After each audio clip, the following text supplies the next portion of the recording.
Hola, hoy día, miércoles, te invito a ver mi video de los hombres lobo. Hoy día te voy a hablar sobre los hombres lobo, los ojos de la noche. Son criaturas nocturnas, nacidas muchas veces del desconocimiento y la ignorancia, pero que en el fondo han existido en épocas no tan remotas. Hoy todavía hay quien afirma oír sus aullidos en las noches de luna llena. En los recónditos bosques de Francia acontecieron a lo largo de los siglos, entre el siglo XVI y el siglo XVII, unos eventos que muy bien podrían haberse considerado como meros desvaríos, productos ostensibles de fraudes, de no ser por la descomunal importancia que tuvieron desde el punto de vista histórico. Demonólogos como Jean Bodin o Pierre de Lancret, monjes de prestigio, de Francesco Maria Guaso, médicos Jean de Nainoualt, e inquisidores y jueces como son Jean Boin y Henri Boguet, respectivamente, involucraron sus vidas en asuntos vinculados a la existencia de los licántropos y hombres lobos, cuestión que a la luz de la existencia, obviamente, de la ciencia, no es contemplada sino desde una perspectiva meramente sutil.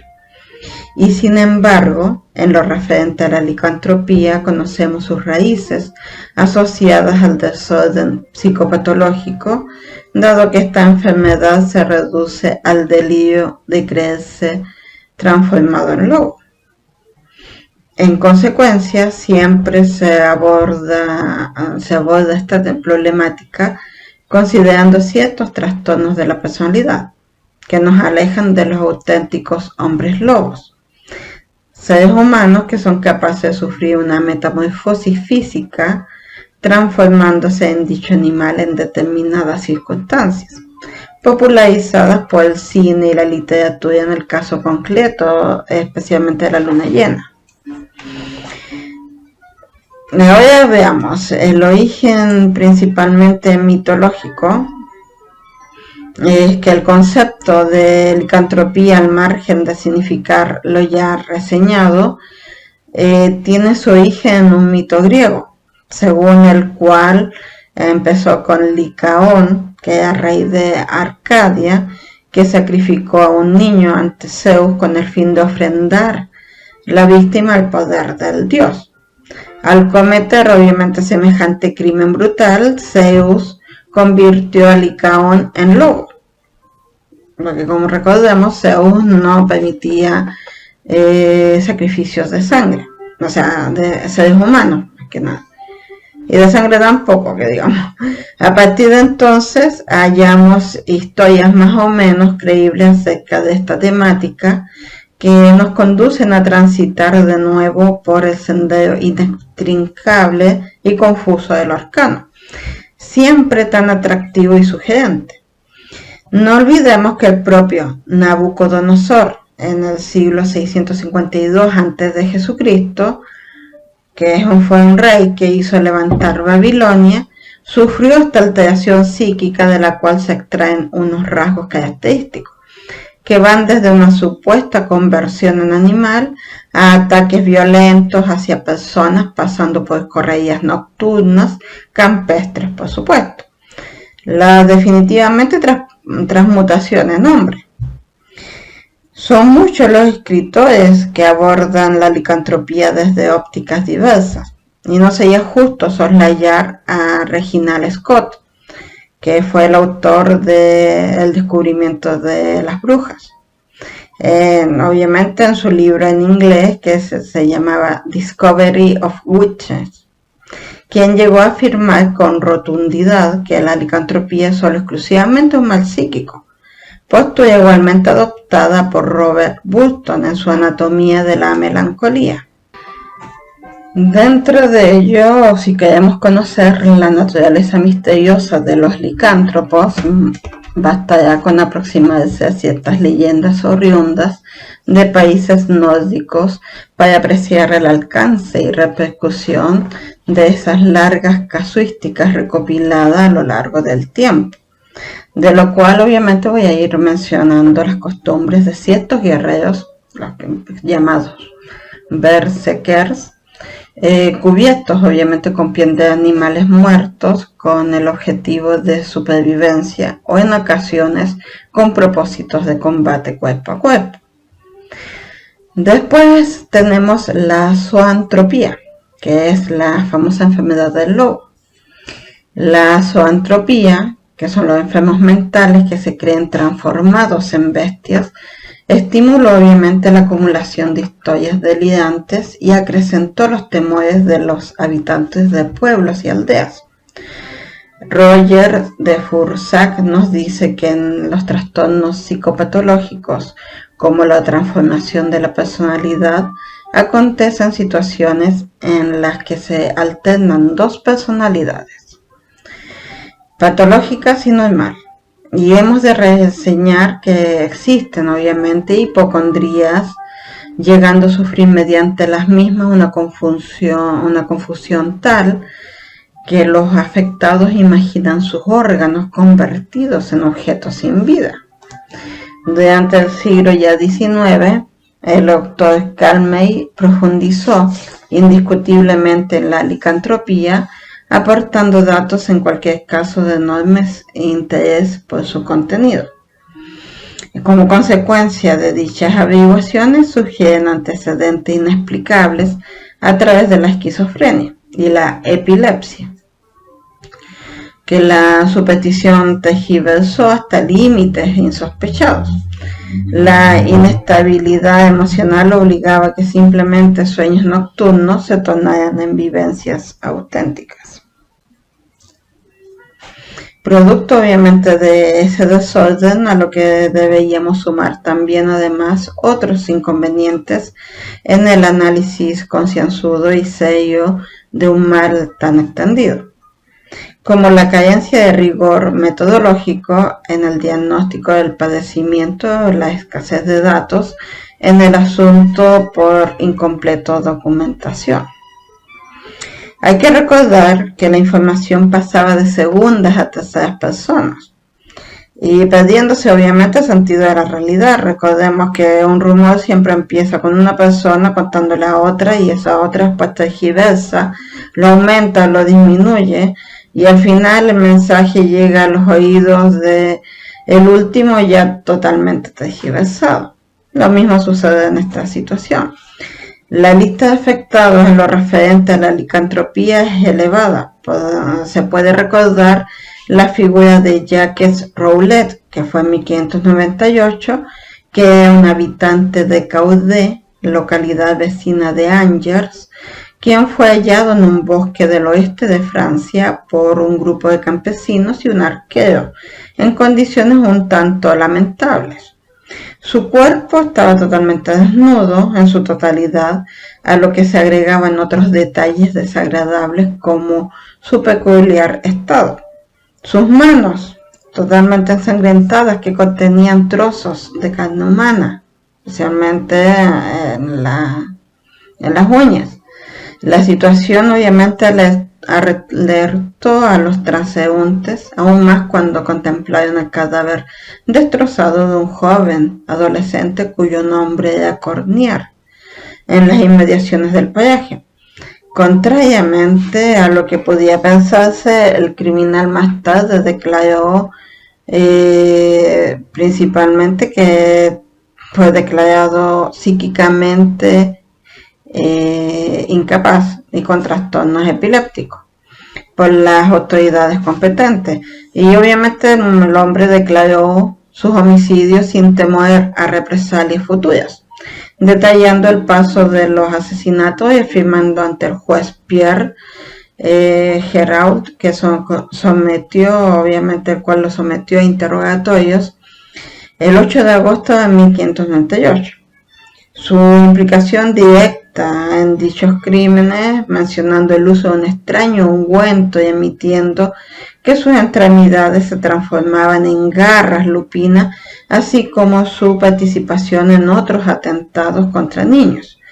La decisión del tribunal que juzgó a Rowlett fue unánime y obviamente se le sentenció a pena de muerte, sin que por ello finalizase la pesadilla, pues el asesino después recurrió al Parlamento del país, cuya reacción ante el proceso fue tan insólita al variar el destino del culpable, enviándolo 2 largos años al manicomio de Saint-Germain-des-Prés. Obviamente pasó una reacción bastante insólita, que nadie lo esperaba de parte de un tribunal. Después tenemos lo que dice la tradición, que si la licantropía, obviamente como habíamos venido pormenorizando, tiene sus raíces en el padecimiento del cerebro, el universo de los hombres lobos se encuadra principalmente en un ámbito en concreto, donde las leyendas se fusionan con un atisbo de pruebas verificadas por letrados y hombres de ciencia, naciendo así el secreto absoluto, fruto de la ausencia de explicaciones convincentes, necesarias por otra parte si ansiamos la objetividad. La tradición obviamente nos explica que podemos mutarnos en lobos mediante unos accidentes que, de no evitarlo, nos conducían irremediablemente al caos y la esclavitud de pasar nuestra vida entera aguardando la llegada de la noche para despertar en nosotros a la bestia que llevamos dentro, haciéndola revivir noche tras noche. Es imprescindible que nadie se alimente de la carne de un cordero muerto por un lobo, si no podrías llegar a ser hombre lobo o mujer loba. Tampoco debes ingerir el cerebro de un lobo ni haber bebido agua de un río donde hayan pisado los lobos o hayan obviamente tomado agua de allí. Son advertencias que han rebasado épocas antiguas, también cobijándose en los corazones sensibles y en las mentes temerosas.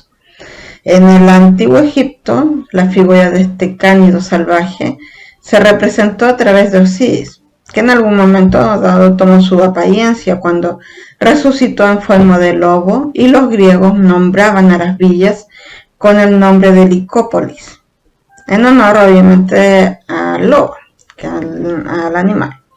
Los germanos tienen sus tradiciones particulares, destacando la tábula de Sigmundo y Sint-Joli. Ambos, penetrando en una cabaña, descubrieron a 2 personas víctimas de un hechizo por el cual solo cobraban la forma humana cada 10 días. Obviamente los protagonistas de este cuento, movidos por un afán de curiosidad, colocaron sobre sus cuerpos 2 pieles extrañas pertenecientes a los hombres lobos, quedando expuestos al peligro de correr la misma suerte, lo que ocurrió horas después ante su asombro. La desesperación se hizo presa en ambos al visualizar su horrible aspecto, no remitiendo hasta los 10 días reglamentarios, y tras lo que recobraron la apariencia normal. Al producirse dicho acontecimiento, estos 2 personajes aprovecharon la ocasión para destruir las pieles, librando al mundo de aquella horrenda maldición. Después tendríamos la muerte y la conducta de los hombres lobos, o sea, detectar la presencia de estos monstruos no era demasiado complicado, pues se contaba con unos caracteres elementales que iban desde las puntiagudas y o cortas orejas a las cejas muy pobladas, hasta los incisivos acusadamente grandes. Acuérdense que nosotros tenemos los cánidos, que son estos. Por lo tanto, esos son los incisivos pues de los lobos. Por lo tanto, quien fuese un hombre lobo, en versión humana, los incisivos los tendría mucho más grandes o largos. Las manos obviamente cubiertas de pelo, las uñas en forma de curva, los pies peludos. O sea, las sospechas recaían en todos los portadores de estos indicios. ignorándose quizás la inocencia de la gran mayoría. Si se lograba alcanzar, obviamente, la metamorfosis, conseguida, como sostiene Delancre, que utilizando un cinturón de piel de lobo o un ungüento mágico huyendo de la tenaz garra del inquisidor, las consecuencias eran irreversibles. Durante la fase de luna llena cobraban vida a la bestia salvaje y al alba retornaba el cuerpo a su antigua configuración con solo rociarse en el rocío, el lodo o a veces automáticamente. Las armas para combatir a la alimaña nocturna eran las balas de plata, que obviamente no serían tan caras como en ese momento.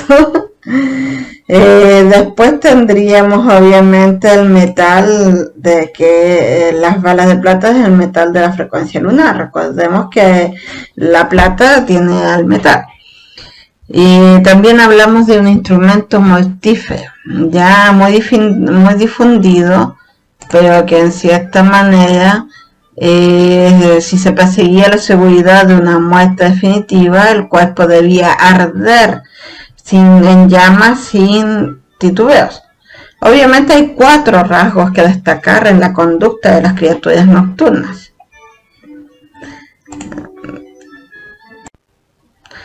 Los cuales principalmente el A es que a comienzos su metamorfosis al cobijo de la luna llena. El B, obviamente, que aunque quedan desnudas por completas estas personas, el número 3 es que orinan para volver a su forma normal, y el 4º punto al final es que reciben las denominadas heridas por simpatía. Y en este sentido hay narraciones que pueden parecer inverosímiles y que sin embargo gozan de la categoría de auténticas por los autores del relato, como la afirmación hecha, por ejemplo, hecha por un fiscal real, Bourdin, al propio Bodin, que aseguró a este último haber causado una herida considerable a un lobo en la pata con una flecha.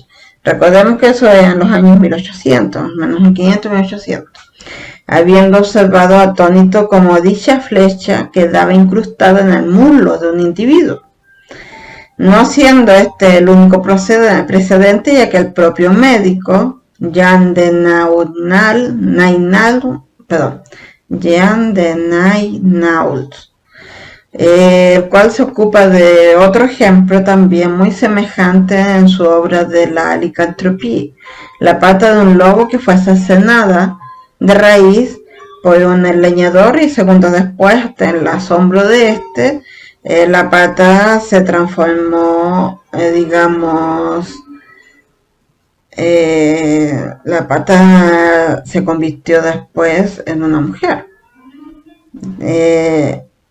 O sea, después de cercenarle la pata, el cuerpo se convirtió en una mujer, obviamente por el dolor, y que carecía de un brazo, dejando atónito al leñador.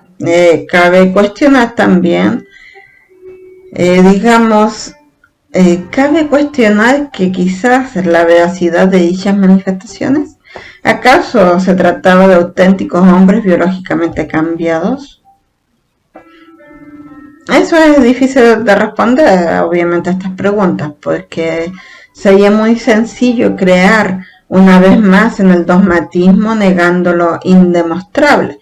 Tal postura es propia de la intolerancia y se aleja obviamente también de la comprensión. Podrían darse varias alternativas o interpretaciones, como por ejemplo las establecidas por Raneo en el momento de explicar las razones de estos supuestos cambios. Por ejemplo, tenemos el primer punto, que en estado de sueño fisiológico, el ser humano podría estar soñando con ataques perpetrados a animales que estarían provocados exclusivamente por el diablo, quien verdaderamente obligaría al lobo a matar. Recordemos que todos estos puntos fueron creados en el siglo pasado. El B, por ejemplo, que los hombres cazarían como el lobo sin llegar a sufrir ninguna metamorfosis, llegando a creerse salvajes cánidos, que sería la licantropía. Después tenemos el C, que el diablo se transformaría en lobo, siendo de nuevo el portador del crimen y no el ser humano. Y sobre esto último hay que citar un autor que sostiene una hipótesis sugerente. Obviamente me estoy refiriendo a Guaso Monde de Italia, autor del conocido libro Compendium Maleficarum, que fue hecho en 1926. Obviamente, según sus planteamientos, el demonio sustituía a otro cuerpo adoptando el de un lobo dormido, hecho totalmente de aire. En el plano astral podríamos ver otra explicación, porque cuando dormimos dejamos en la cama nuestro propio cuerpo físico, a la vez que el astral viaja a otros lugares fuera de la materia. Nuestro cerebro podría así soñar que es un lobo, a la vez obviamente que el cuerpo astral extrae el instinto del animal agresivo y perverso del hombre, en cuyo caso hablaríamos totalmente de un estado psíquico producto del anirismo. Ahora debemos centrarnos en el ritual existente para convertirse en lobo, alcanzándose obviamente con el mismo el Tanal en helado cambio. Había que guardar a que la luna llena hiciese su aparición. Después se trazaba un círculo mágico, extendiéndose una hoguera en la cual se dejaba una ola que contenía un extraño compuesto entre alucinógenos y hierbas diversas. Obviamente el sujeto pasaba de una segunda fase experimental, donde necesitaba totalmente embadurnarse con una pomada de grasa de gato muerto. Obviamente para la época era gato muerto de color negro, eso era supuesto. Después tendríamos que a la cual se le añadía esta grasa, opio y algunos granitos de anís. Finalmente el iniciado se colocaba el cinturón de piel de lobo alrededor del vientre y la espalda, y a continuación, poniéndose en posición de rodillas en el interior del círculo y en el preciso instante en que el brebaje hervía, recitaba unas palabras que conjuraban a la potestad del lobo, como decir: salve, salve, salve, espíritu del lobo, te pido, sombra todopoderosa, a través de este círculo que me hagas un hombre lobo, etcétera, etcétera, etcétera. Así es como empezaba este recito. Por su extensión, obviamente voy a omitir el texto de la ceremonia seguida por los acólitos de esta especie de religión practicada en las noches. Obviamente, rituales que son casos insólitos desde la antigüedad y Edad Media, como especialmente el de una aristócrata soviética que se negaba a aceptar la veracidad de la metamorfosis, comprendiéndola toda al observar como un criado la sufría en sus propias carnes.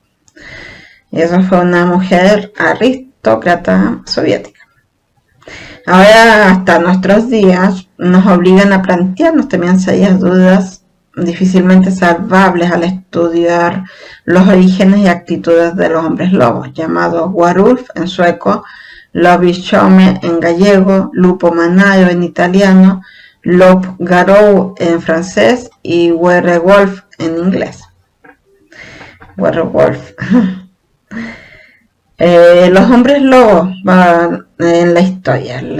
Te voy a hablar de los hombres lobos a través de la historia.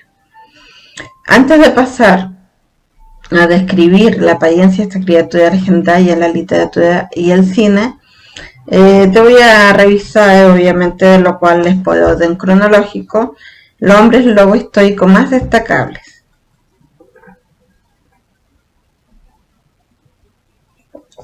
Dando paso, obviamente, primeramente a Pierre Bourgot, el cual, y Michel Verdun, de 1521.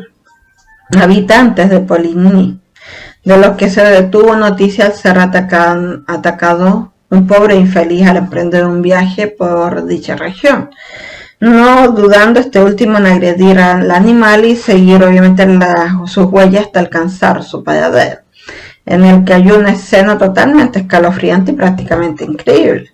La mujer de Verdun, de supuesto lobo, estaba cuidando a su marido. De Pierre Bourgault también se tienen datos sobrecogedores, como el acaecido en 1502, cuando se encontraba con sus ovejas y éstas huyeron precipitadamente al oír los truenos que presagiaban tormenta en el bosque. Se le apareció en una visión obviamente más parecida al apocalipsis que a la realidad 3 hombres a caballo vestidos de negro, prometiéndole poder absoluto si decidía unirse a uno de ellos. Todo volvió a la normalidad hasta un segundo tropiezo con el jinete que le había pedido lealtad, descubriendo su relación con el diablo y diciéndole adorarle, para lo cual besó su mano izquierda de color negro. No contento con aquello, Bourgault escapó del lado tenebroso para asentarse en el cristianismo, periodo que fue aprovechado por Verdugo con el pretexto de marcar el dedo gordo del pie del convertido a la fe católica y encauzarle de nuevo a la maldad. El desenlace resultó letal para confiarse una vez más a las artes destructoras asistiendo a un aquelarre de color azul. Allí recuperó la forma del hombre al untarse con su ungüento mágico entregado por el propio Verdun. Alemania tampoco escapó a las fauces del hombre lobo representado aquí por Peter Stub en 1589. Dispuesto a demostrar sus transformaciones por el poder mágico de un cinturón en las inmediaciones de Colonia, se celebró el inevitable proceso donde el acusado declaró la situación geográfica del desaparecido cinturón, enclavado obviamente en un valle, no hallándose este instrumento en parte alguna. La sentencia fue puesta en conocimiento el 28 de octubre del año 1589. La espantosa tortura de Peter Stub solo se fue comparable al peor de los tormentos que una mente pudiera concebir. La ejecución se aplazó el 31 de octubre y en ella la carencia de escrúpulos fue una constante, ya que el cuerpo de Stub se colocó sobre el potro y a continuación, con las tenazas ardiendo, se le desgarró la carne en 10 puntos diferentes. Recordemos que antiguamente hacían los castigos y las torturas en la edad del medioevo. Después, acto seguido, las piernas y los brazos quedaron reducidos a despojos al ser golpeados con un hacha y su cabeza fue apartada del tronco, siendo finalmente reducido a cenizas el resto de las partes que aún vivían. En obviamente, bestiario del horror, que también cabe destacar a Jacques Bouquet y Claudia Jean-Prost, que fue en 1597, que decían convertirse también en lobos, asesinando a varios niños, devorando su carne. Claudia Gaillard, en forma de lobo, atacó a Jean Perrin en un intrincado bosque. La familia Gandilon, en 1598, compuesta por 4 miembros, habitantes de Saint-Cloud, es digna de ocupar también un pequeño hueco en el dossier de los hombres lobo. Pennette fue sorprendida por varios campesinos al poco tiempo de asesinar al joven Benoit Vidal en un infortunado accidente. Pudo constatarse como, a pesar de matar en forma de lobo, sus manos eran humanas, y Antonin Gandilon provocó también granizo y aseguró tener relaciones sexuales con el diablo. Y Pierre, el otro miembro familiar, también devoró personas en sus metamorfosis. Su hijo Georges confirmó adoptar la forma de lobo con otro de los malignos ungüentos. 3 de los supuestos loups-garous fue sentenciado ardiendo en alaridos, y el juez Henry Boguet se ocupó de presidir también el tribunal. Ahora, obviamente tenemos muchos lobos en el cine. Como el cine ha sido más rico en matices y nos ha brindado la oportunidad del hombre lobo en cintas como El hombre humano, en 1936, de Stuart Walker, o con influencias innegables del expresionismo alemán, o El hombre lobo en 1941 de George Warner, ambas producidas también por la Universal, dedicadas con empeño a inmortalizar visualmente los monstruos clásicos, También tenemos a Henry Hull, que fue el actor que encarnó a la bestia en el primer film, mientras Lon Chaney Jr. también se ocupó de representarla en el segundo. Ambos largometrajes fueron tratados magistralmente en cada uno de sus elementos, sobresaliendo lógicamente el grandioso maquillaje de Jack Pierce y que superó su propio listón del Hombre Lobo, donde se perfeccionaron los laboriosos encadenados ópticos de la época, técnica en la que se filmaba fotograma a fotograma. En los años 60, la productora británica Hammer resucitó los mitos del terror, incluyendo el eludo aliado nocturno en una película de culto, que quizás algunos lo ubican, el The Curse of the Werewolf, de 1960. Es de Terence Fisher, interpretado por Oliver Reed y con un encomiable maquillado en anónima, Ray Ashton, que con obviamente precarios presupuestos aplicó el látex inteligentemente, y los años 80 supusieron la máxima revolución tecnológica en cuanto a los efectos especiales de maquillaje y la industria cinematográfica. Lo cual la industria cinematográfica supo sacar de bastante provecho a un filón de tan atractivos filmes antiguos. Aullidos, por ejemplo, de 1980, de Joe Dante, que mostró esos avances de la mano del gran maquillador y artífice de los efectos especiales Rob Bottin. La Cosa, que culminaría en el año siguiente en un Hombre Lobo a Miragnao en Londres, de 1981, de John Landis. Rick Baker fue galardonado con el Oscar por su increíble transformación técnica. Recordemos esa película, Wolfen, Lobos Humanos, 1981, de Michael Waldei y Silver Bullet, Miedo Azul. En 1985, de Daniel Attias y En compañía de lobos, de 1984, de Neil Jordan. Y obviamente continuaron ofreciendo ideas originales en cuanto a licántropos y a hombres lobos se refiere, hasta hace unos cuantos años atrás.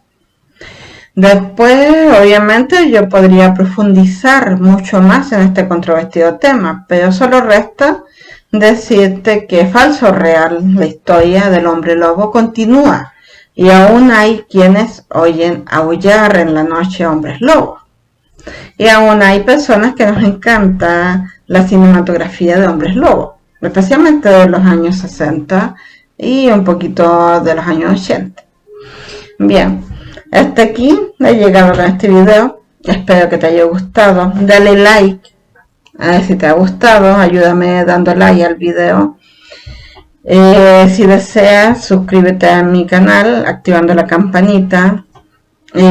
Para los que se quieren hacer miembros del canal, hay cursos de tarot de arcanos mayores y menores que son gratis para los que son miembros premium.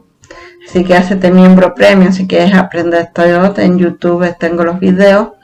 Si deseas alguna lectura de cartas o busca algún ritual, ya sea para amor, dinero, salud o protección también, o quizás sacarte algún ritual que sientas que tengas encima, te hago limpiezas de aura y rituales diversos, además de cursos y talleres. Te invito a que visites mi sitio web, ya que allí salen todos los precios y las formas de pago, además de las instrucciones, lo cual es www.losguerrerosespirituales.cl. No te olvides de suscribirte y obviamente o de ser miembro del canal uniéndote con un costo mensual muy bajo. Si te gustó el video, compártelo en tus redes sociales. Nos estaremos viendo el próximo viernes. Besos y abrazos.